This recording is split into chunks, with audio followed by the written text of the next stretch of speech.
Mustafa Kamal Ataturk was one of the most influential and controversial figures in modern Turkish history.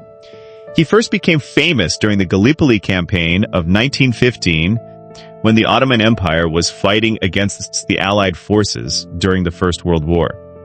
On the 25th of April 1915, Allied troops landed at Ari Burnu, later known as Anzac Cove, and began advancing toward important high ground on the Gallipoli Peninsula.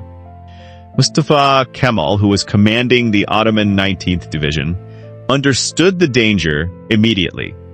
As Ottoman troops were retreating and the situation became critical, he took decisive action and ordered his soldiers to stop the enemy's advance. He personally directed a counterattack and famously told the soldiers of the 57th Regiment, "I am not ordering you to attack. I am ordering you to die," meaning that they had to hold the enemy back until reinforcements could arrive. The 57 soldiers suffered enormous losses, but its sacrifice helped stop the Allied advance at that crucial moment.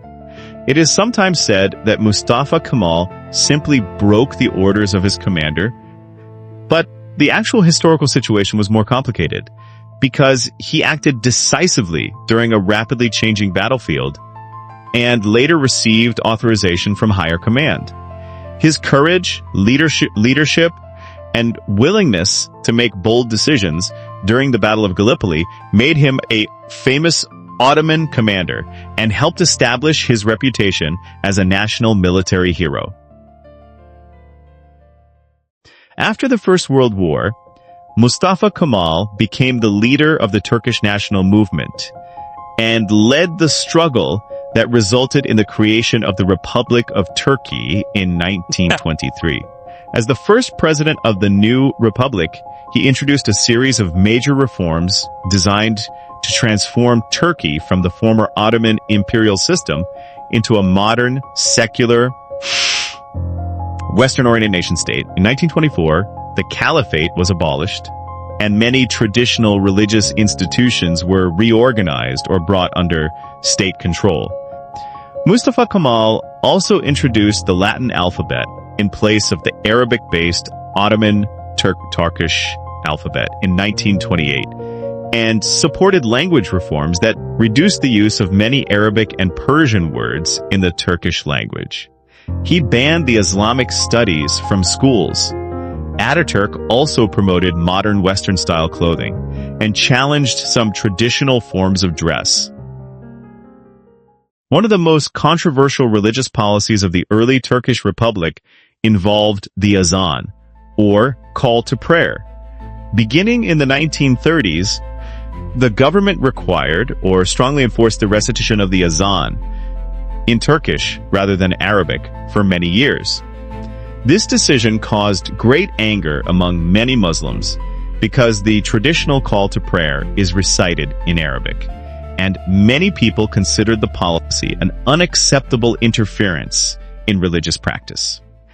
In 1950, Adnan Menderes and the Democrat Party came to power and restored the Arabic azan, which became one of the most important symbols of the government's more religiously tolerant policies.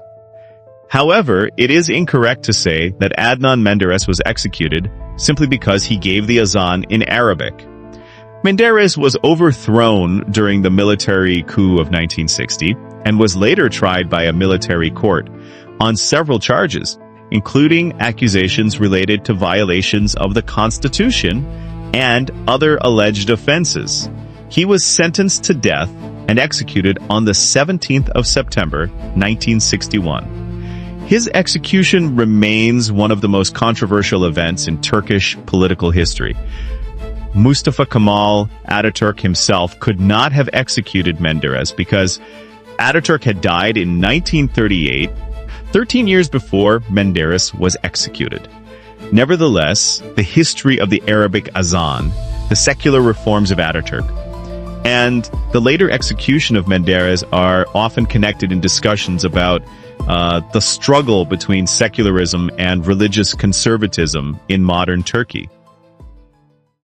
Mustafa Kemal Ataturk died on the 10th of November 1938 at Dolmabahce Palace in Istanbul at the age of 57.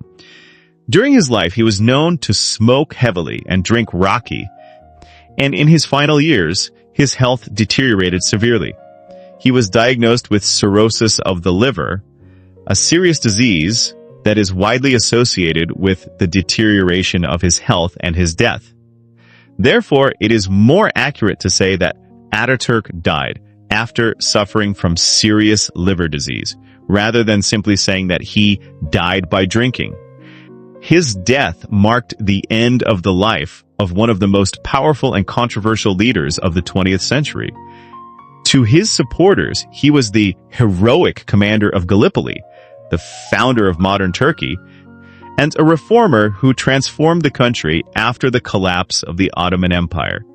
To his critics, he represented a period in which traditional Islamic institutions and religious practices were placed under severe pressure by an aggressive program of secularization and westernization. His abolition of the caliphate, religious reforms, language changes, clothing reforms, and policies concerning the azan changed Turkish society permanently.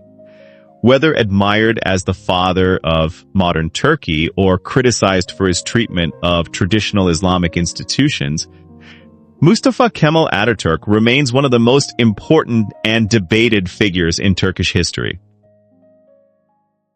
Now, you will tell us on comments that Mustafa Kamal Pasha is a hero or a villain.